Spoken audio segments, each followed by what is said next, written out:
कभी भी अपने परिवार के किसी भी बच्चे को, बेटी को या बेटे को एक बार कोई भी लोकल की सेंट्रल जेल तक ले जाकर दिखाइएगा।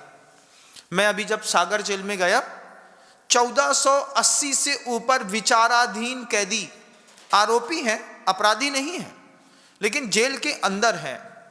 उन जेल के अंदर में रहने वाले लोगों को जब देखा, 18 साल का चमचमाता चेहरा वाला लड़का मर्डर के केस में आरोपी बना करके लाया गया। पूछा क्यों? पूछ लिया मैंने उससे। बोले मेरी गर्लफ्रेंड को वो बुरी नजर से देखता था, मैंने उसका गला काट दिया। हमने कहा गजब करते हो, जीवन में इससे ऊंचा क्या कोई संघर्ष नहीं था। उन फौजियों को देखिए, पैराट्रूपर्स कमांडोज बनते हैं ना, 10,000 में एक पैरा बनता है, 10,000 कमांडो में एक पैराट्रूपर्स कमांडो बनता है। नीचे के कमांडो बीएसएफ में चले जाते हैं, नेशनल सिक्योरिटी में चले जाते हैं, दूसरे आईआईटी के इन संस्थानों की सिक्योरिटी में चले जाते हैं, लेकिन पैरा कमांडो 10,000 में एक बनता है। उसके दिमाग को 17, 16, 14, 18 साल की उम्र में ऐसा फीट किया कि संघर्ष की परिभाषा उस इंसान के दिमाग में बदल गई। आपके बच्चे के दिमाग में किस चीज का संघर्ष चल रहा है? आपने कभी महसूस किया? पढ़ाई का संघर्ष? पढ़ाई का संघर्ष नहीं है, आपके बच्चे के दिमाग में है मुझे एक नई शर्ट चाहिए, मुझे एक नया पैंट चाहिए, मुझे एक नई गाड़ी चाहिए। बच्चा इसी चीज के लिए कलेक्शन कर रहा है, संघर्ष है उसके दिमाग में। उसके संघर्ष को उच्चता दो, संघर्ष तो रहेगा, उसके संघर्ष को ऊंचाइयां दो। जैसे कारगिल को जीतने वाले उन फौजियों की उम्र 19 साल से 24 साल तक के बच्चे थे, इन्होंने कारगिल जीता। वहां पर कोई टावर काम नहीं कर रहा था, कैमरे से दिखाया नहीं जा रहा था कि बंदूक में सामने गोली कहां है। 19 से 24 साल के बच्चे खुद डिसीजन ले रहे थे, हमको कहां पे टारगेट करना है, कैसे हमको ग्रुप कंपनी में काम करना है। और जान हथेली में लेकर के -40 टेम्परेचर पर 24 साल के, 19 साल के, 18 साल के लड़के संघर्ष को आकार देने के लिए चले हैं। दिमाग में क्या फीट किया होगा? तुम्हारे पीछे पूरी भारत के 140 करोड़ लोग हैं, खून कैसा खौलता होगा उनका।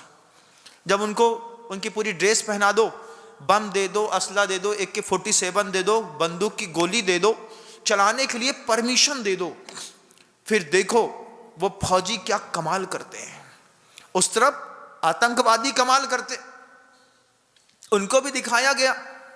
उनके नजरिए से वे अपने देश के सैनिक से कम नहीं है, शहीद से कम नहीं है, लेकिन उनका भी माइंड वॉश किया गया। 40 हूरें मिलेंगी तुमको जन्नत में। जन्नत में हूर किस लिए? धर्म में कुर्बान होने के कारण। बेबी गलत संघर्ष के चक्कर में जिसके ऊपर कुछ नहीं करना था उसके ऊपर बम फेंकने लगे।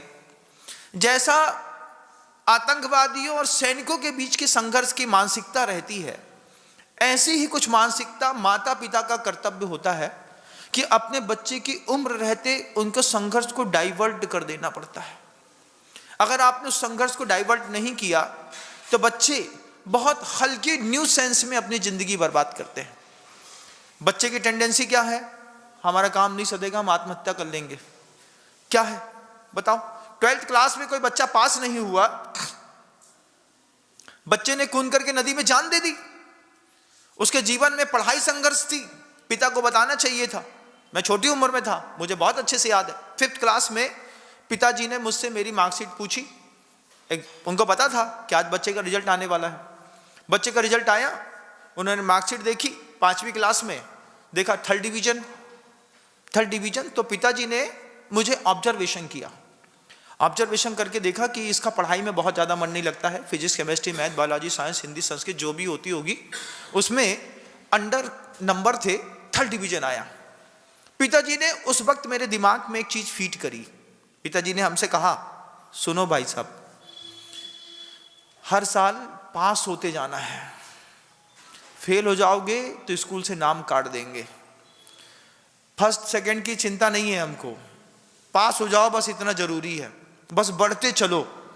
जैसे उन्होंने क्राइटेरिया फिक्स किया, मेंटल लोड से फ्री। कल तक सोचते थे फर्स्ट आएंगे, कल तक सोचते थे सेकंड आएंगे, टॉपर्स बनेंगे।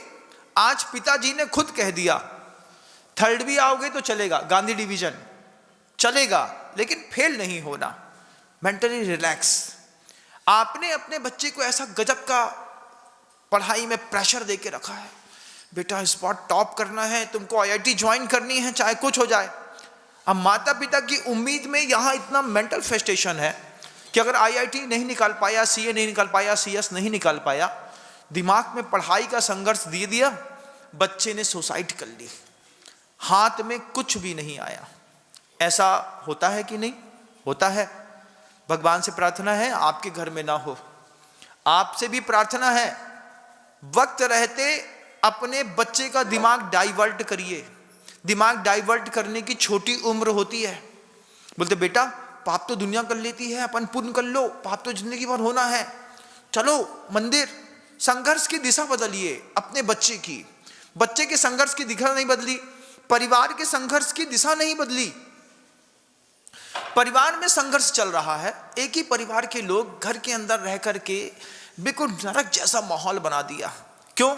ऊंचा संघर्ष दिखाई नहीं देता, तो बस ये दिखता है कि एक दीवार बड़ी कर लो। वो दीवार, ध्यान रखना बंधुओं, अगर एक 10,000 रुपए की दीवार के पीछे तुमने अपने भाई से जिंदगी भर का बोलचाल बंद कर दिया है तो तुम्हारी सोच बहुत छोटी है।